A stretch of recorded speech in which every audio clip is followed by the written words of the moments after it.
নমস্কার। দ্বিতীয়, সপ্তম, দশম, একাদশ এই ভাবগুলো আপনার জন্মছকে হয়তো ভালো, কিন্তু একটি ভাব, যেই ভাবের কথা বলবো সেটা হয়তো খারাপ। তাহলে কি হবে? এই ভাবগুলো ভালো হওয়া সত্ত্বেও আপনি আসলে দুঃখী হয়ে থাকবেন।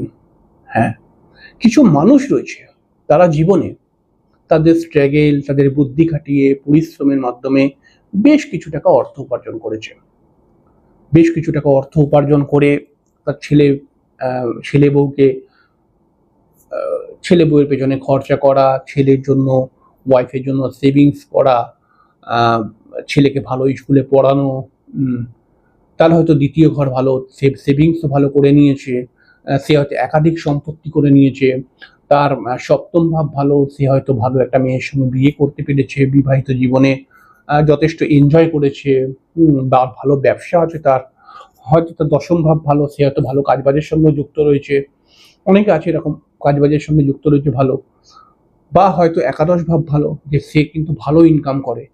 বিভিন্ন মানুষের বিভিন্ন এগুলো হতে পারে, কিন্তু এই যে ভাব, আজকে যে ভাবের কথা বলবো, এই ভাবটা যদি খারাপ থাকে তাহলে সব জিরো। অনেক মানুষ বলে যে দাদা, জীবনে আমি প্রচুর উপার্জন করেছি, উপার্জন করে আমি আমার ছেলে, আমার মেয়ের বিয়ে দিয়েছি, ছেলেরকে ব্যবসা করে দিয়েছি, ছেলের প্রপার্টি, ওখানে একটা ফ্ল্যাট করেছি, ওখানে একটা ফ্ল্যাট করেছি, ওয়াইফের নামে আমি গয়নাগাটি করে দিয়েছি, সেভিংস করে দিয়েছি, অন্য বিভিন্ন কিছু করেছি।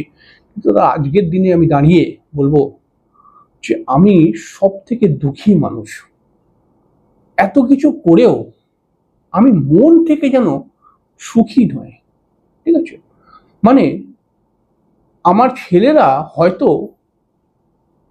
ঘুরছে, এনজয় করছে, ফাঁট মেরে ঘুরছে, স্টাইল মেরে ঘুরছে, একদম মানে দিলদার।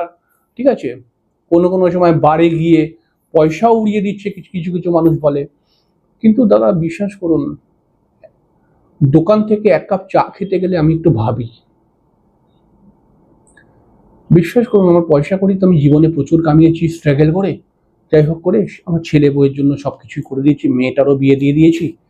কিন্তু আজকের ডেটে দাঁড়িয়ে আমি মনে করি যে আমি নিজের জন্য কিছু করিনি। আমি আজকের ডেটে, ওরা হয়তো বড়লোক হয়ে গেছে, আমি সেই দুঃখী হয়ে গেছি। তো এই হচ্ছে যে এরকম কন্ডিশন কখন হয়, আসলে আমি কি বলতে চাইছি হয়তো আপনি বুঝতে পারছেন। যে কারোর দ্বিতীয় ভাব ভালো, তাহলে সে হয়তো প্রচুর টাকা উপার্জন করতে পারবে বা সেভিংস করতে পারবে, তার একাধিক প্রপার্টি হবে, মানে একাধিক প্রপার্টি নয়, তার সেভিংস হবে। যদি ধরুন তার সপ্তম ভাব ভালো, তাহলে তার একটা ভালো ব্যবসা হতে পারে, তার ভালো স্ত্রী হতে পারে, স্ত্রীর দেখতে সুন্দর হতে পারে। হয়তো তার দশম ঘর ভালো, তার কর্ম ভালো হতে পারে, ভালো জায়গায় চাকরি করে, এরকম হতে পারে।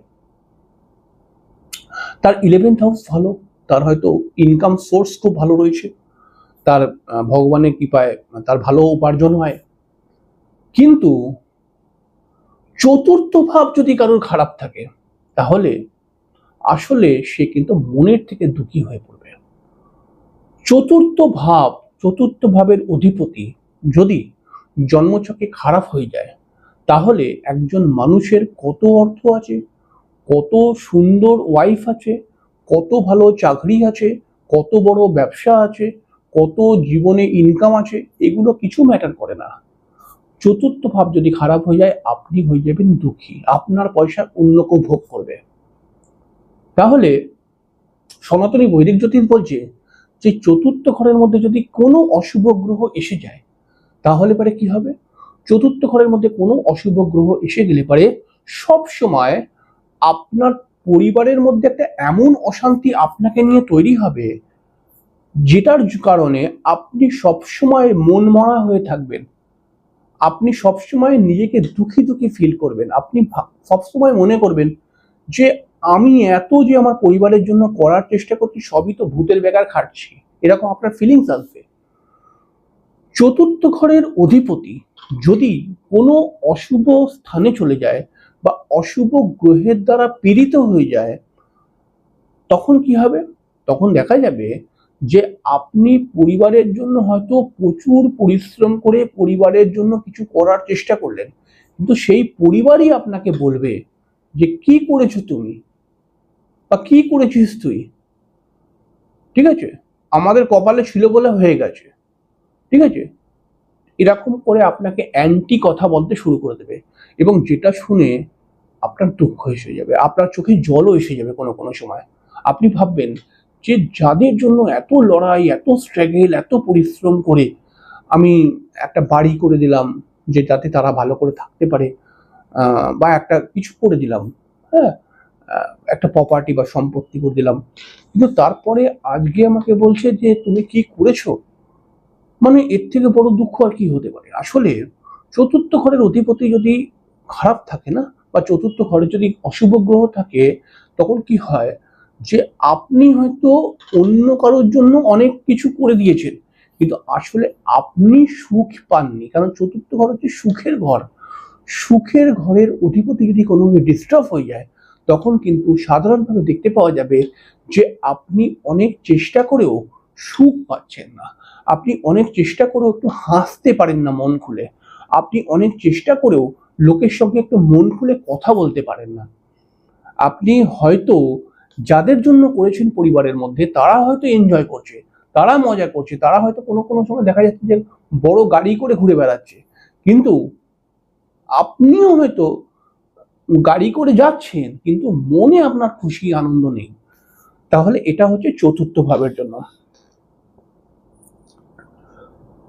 এবার এই যে ব্যাপারটা আসছে যে আম, আপনার এত কিছু হওয়া সত্ত্বেও এত ভাব ভালো, এই ভাবগুলোর মধ্যে যে কোনো একটি ভাব অতিরিক্ত ভালো এবং ওই ভাবের লাভ আপনি পাচ্ছেন, কিন্তু মনে আনন্দ নেই।